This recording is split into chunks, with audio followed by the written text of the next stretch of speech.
Shivanshu recording studio बानावर Kishunganj.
Music by Nitik नयन।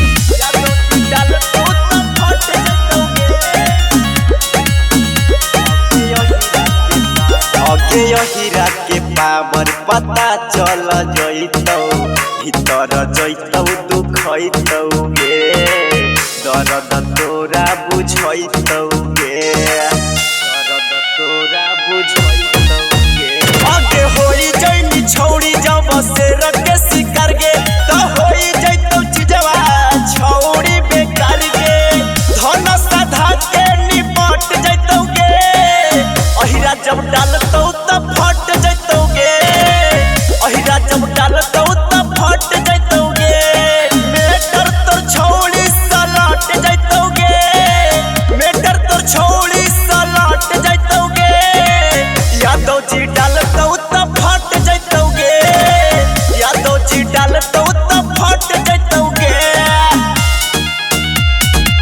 यादव जी डालतौ फट जइतौ गे। Music by Nitik Nayan.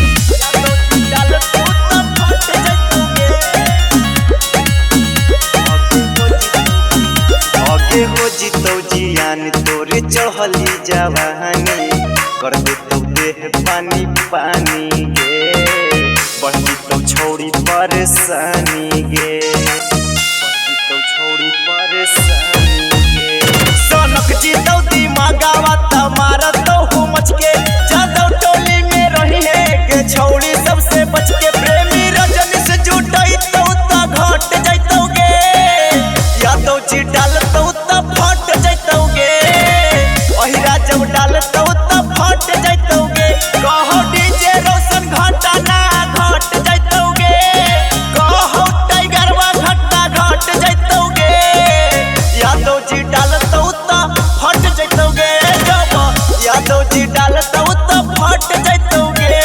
Shivanshu recording studio बानावर किशुनगंज।